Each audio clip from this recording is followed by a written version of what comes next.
الحمد للہ رب العالمین والصلاة والسلام علی سید الرسل وخاتم النبیین اعوذ باللہ السمیع العلیم من الشیطان الرجیم بسم اللہ الرحمن الرحیم۔ جی تمام احباب کیسے ہیں؟ امید ہے کہ آپ خیریت سے ہوں گے۔ اللہ تعالیٰ مجھے اور آپ کو اپنی حفظ و امان میں رکھے۔ الحمدللہ ہماری سورۃ آل عمران جاری ہے اور سورہ آل عمران کی تقریباً 121 آیات بما ترجمہ اور مختصر تفسیر ہم پڑھ چکے ہیں۔ گزشتہ آیات سے غزوہ احد کے حوالے سے کچھ تفصیلات بیان کی جا رہی ہیں۔ غزوہ احد مسلمانوں کی کفار کے ساتھ دوسری جنگ تھی صحابہ کرام کی، اور اس میں جس طرح ہم نے عرض کیا کہ اللہ تعالیٰ نے فتح یاب کیا، بعد میں مسلمانوں کی کچھ غلطیوں کی وجہ سے وہ فتح شکست میں بدلی اور پھر کافی زیادہ نقصان ہوا۔ تو وہی بات غزوہ احد کے واقعات بیان کیے جا رہے ہیں، آگے بڑھ رہی ہے۔ اذ ہمت طائفتان منکم ان تفشلا واللہ ولیہما وعلی اللہ فلیتوکل المؤمنون۔ اذ ہمت جب ارادہ کیا، طائفتانی دو جماعتوں نے، منکم تم میں سے، ان تفشلا کس چیز کا ارادہ کیا کہ وہ دل شکستہ ہو گئے، ٹھیک ہے۔ واللہ ولیہما اور اللہ تعالیٰ ان دونوں کا ولی ہے، وعلی اللہ اور اللہ پر، فلیتوکل المؤمنون لازم ہے کہ مومن توکل کریں۔ اب اس آیت کے اندر غزوہ احد کے گویا اسباب میں سے ایک سبب بیان کیا جا رہا ہے کہ جو مومن تھے اور مسلمان تھے، ان میں سے دو جماعتوں نے اور دو گروہوں نے، مسلمانوں کی دو گروہوں میں سے دو گروہوں نے، ان کے دل شکست کھا گئے اور انہوں نے گویا گھبرا گئے۔ وہ ہوا کیا تھا؟ صحیح بخاری کے اندر اس کی تفصیل آتی ہے۔ انصار کے دو قبیلے تھے، ایک قبیلے کا نام بنو سلمہ تھا اور ایک قبیلے کا نام بنو حارثہ تھا۔ جب مسلمان مدینے سے احد کی طرف بڑھے تو مسلمانوں کی تعداد 1000 تھی۔ ان کے اندر منافقین بھی چھپے ہوئے تھے، شامل تھے،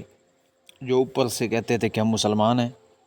کلمہ پڑھتے تھے نبی صلی اللہ علیہ وسلم کا، اور مسلمانوں کا لبادہ انہوں نے اوڑھ رکھا تھا۔ تو ان کا جو سردار تھا عبداللہ بن ابی، منافق، اس نے اپنے ساتھیوں کو ورغلایا اور ایک خاص مقام پر راستے سے وہ واپس پلٹ گئے۔ اب جو پیچھے رہ گئے تھے مسلمان، وہ 700 کی تعداد تھی، اور سامنے جو لشکر تھا وہ تقریباً 3000 کا تھا، ٹھیک ہے۔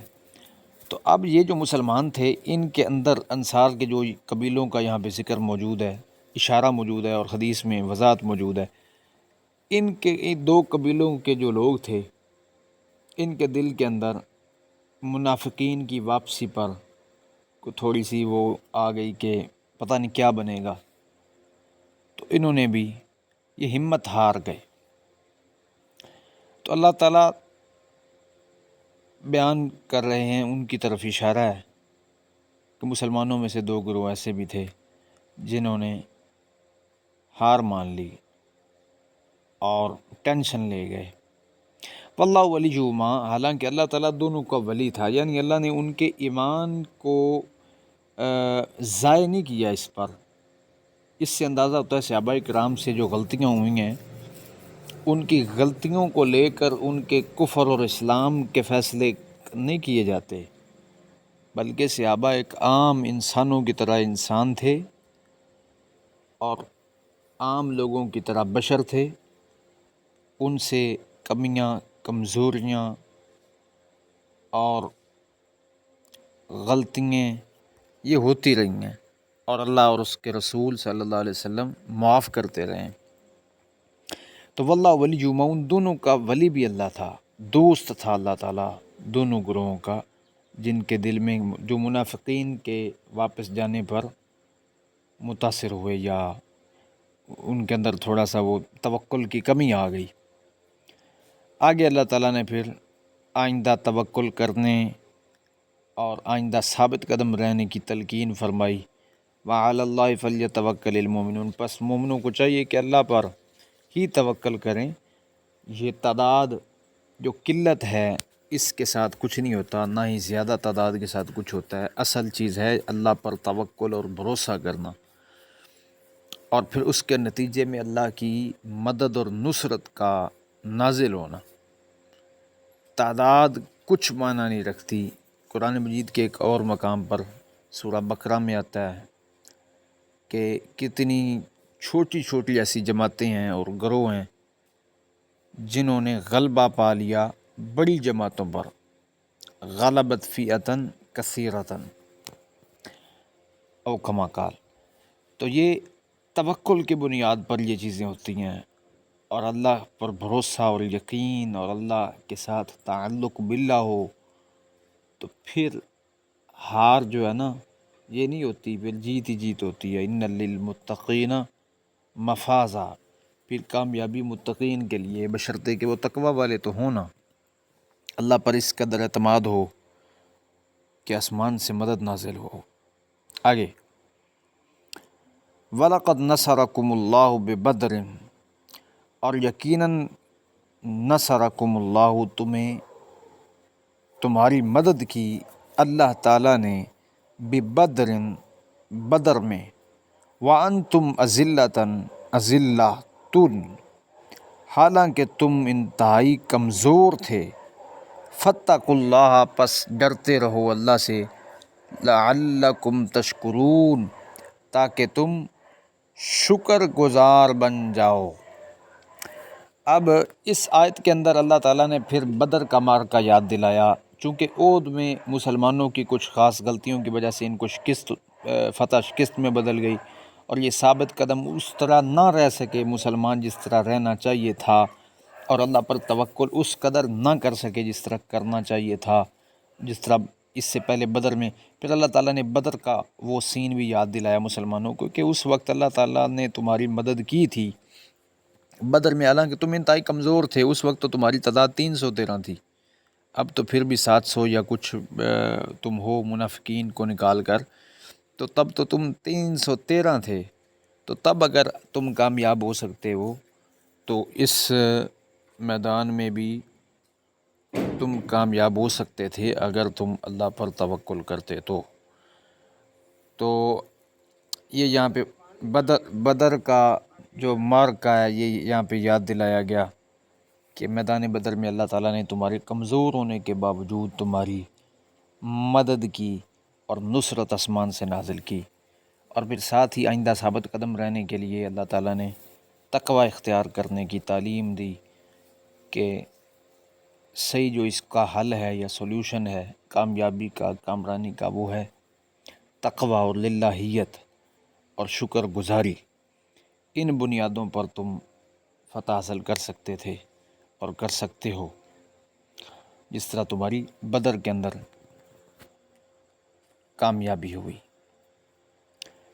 آگے اذ تقول للمؤمنین، جب آپ کہہ رہے تھے مومنوں سے، الن یکفیکم، کیا تمہیں یہ کافی نہیں ہے، ان یمدکم، کہ مدد کرے تمہاری، ربکم، تمہارا رب، بثلاثت آلاف، 3000 کے ساتھ، من الملائکۃ، فرشتوں میں سے، منزلین، جو اتارے گئے ہیں۔ اب وہی بات، بدر کے واقعات بیان کیے جا رہے ہیں مسلمانوں کو سبق دلانے کے لیے، یا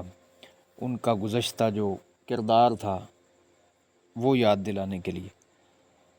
کہ اے پیغمبر صلی اللہ علیہ وسلم، اگر جب آپ مومنوں سے کہہ رہے تھے کہ تمہارے لیے یہ کافی نہیں ہے کہ اللہ تمہاری مدد کرے